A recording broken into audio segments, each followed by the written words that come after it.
السلام علیکم ورحمۃ اللہ وبرکاتہ۔ آپ دیکھ رہے ہیں MOR لطیفی نیٹ ورک۔ چینل کو سبسکرائب کریں، لائک کریں، شیئر کریں، بیل آئیکن ضرور پریس کریں۔ میں آپ کے سامنے بہت ہی بہترین بیان مفتی سلمان رضا اظہری کا، انہوں نے حضور خواجہ غریب نواز کی کرامت بیان کی، اور جو آج افواہیں اڑ رہی ہیں اسی کے تعلق سے مفتی سلمان رضا اظہری نے پھر ایک بار ان انبھکتوں کو للکارتے ہوئے پیغام سنایا اور بتایا، آپ بھی بغور سنیں۔ آج 800 سال سے زیادہ کا عرصہ ہو گیا اس غریب نواز کو ہندوستان میں آئے ہوئے، لیکن ان کے آنے کی شان کیا تھی؟ وہ بہت بڑی فوج لے کر نہیں آئے تھے، 8 فقیروں کی جماعت میں آئے تھے۔ جب شہاب الدین غوری شکست کھا کر جا رہا تھا، اس وقت غریب نواز سے اس کے کسی فوجی نے پوچھا تھا، بابا کدھر جا رہے ہو؟ غریب نواز نے کہا تھا ہندوستان فتح کرنے جا رہا ہوں۔ سپاہی نے کہا ہماری بہت بڑی فوج آئی تھی بادشاہ کے ساتھ، ہاتھی گھوڑے لشکر ساز و سامان، ہم یہاں کے راجے مہاراجاؤں سے شکست کھا کر جا رہے ہیں، اور تم گدڑی پہنے ہوئے 4-5 لوگوں کی جماعت، 8 لوگوں کی جماعت ہندوستان فتح کی بات کرتے ہوئے، کوئی مذاق نہیں ہے؟ غریب نواز نے کہا نادان، فرق اتنا ہی ہے کہ تم اپنے ہتھیاروں کے بھروسے آئے تھے اور معین الدین اللہ اس کے رسول کے بھروسے پر ہے۔ یہ طاقت ہے، یہ قوت کا نام ہے۔ جس سینے میں نبی کریم صلی اللہ تعالی علیہ وسلم کی وفا بھری ہوئی ہو، وہ پھر بے خوف جیتا ہے، بے خوف جیتا ہے، اور پھر بے خوف ہو کر بریلی سے آواز آتی ہے، خوف نہ رکھ رضا ذرا، تو ہے عبد مصطفیٰ، تیرے لیے امان ہے، تیرے لیے امان ہے۔ آج ڈر کس بات کا؟ ڈر کس بات کا؟ ہم اس قوم کے وارث ہیں جو 313 بھی تھے تو پوری دنیا ان سے خوف زدہ تھی، تھراتے تھے۔ قیصر و کسریٰ ان کی نیندیں حرام کر رکھی تھی، عمر ابن خطاب رضی اللہ تعالیٰ عنہ کی فوج نے۔ ان کے پاس کون سی ایسی طاقت تھی آپ کو پتا ہے؟ عروہ بن مسعود ثقفی ایک قاصد مکہ والوں کی طرف سے آیا، مکہ والوں نے کہا تھا جاؤ محمد کے ساتھیوں کے ہتھیار دیکھ کر کے آؤ، وہ بڑی بڑی طاقتوں کو چیلنج کر رہے ہیں، کتنی طاقت جمع کر لی۔ قاصد آیا تھا دیکھنے کے لیے، اور جس وقت آیا نبی کریم صلی اللہ تعالی علیہ وسلم کے ارد گرد صحابہ تھے، مغرب کی اذان ہو چکی تھی، حضور مغرب کی تیاری کر رہے تھے اور وضو فرما رہے تھے، صحابہ اطراف میں جمع ہو کر کھڑے تھے۔ قاصد آیا، پوچھا یہ کیا ہو رہا ہے؟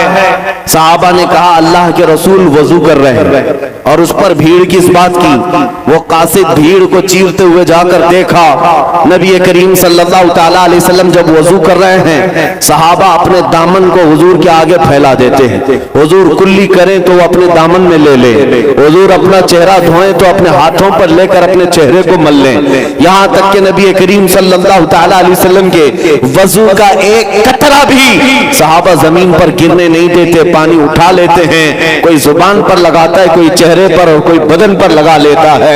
عروہ بن مسعود ثقفی یہ منظر دیکھ کر حیران رہ گیا، واپس آیا اور اپنے گرو گھنٹالوں سے کہا محمد اور ان کے ساتھیوں سے لڑنے کا ارادہ چھوڑ دو۔ پوچھا کیا انہوں نے بہت بڑی طاقت جمع کر رکھی ہے؟ کہا طاقت تو بہت بڑی نہیں، لیکن پروانوں کی ایسی جماعت ہے کہ میں نے قیصر اور کسریٰ کی بھی ایسی تعظیم کرتے لوگوں کو نہیں دیکھا۔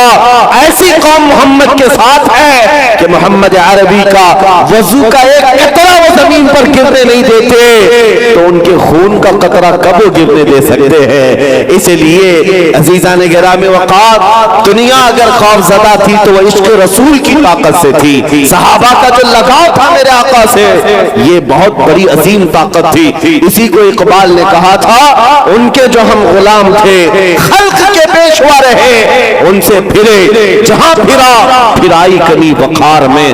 آج خوف جو تمہارے دلوں پر طاری ہے، اس کی ایک سب سے بڑی وجہ یہی ہے، حضور اکرم صلی اللہ تعالی علیہ وسلم سے دوری۔ یہ ایک ایسی ذلت کی بات ہے میرے عزیزوں، پھر آدمی در در کی ٹھوکروں پر مجبور ہو جاتا ہے۔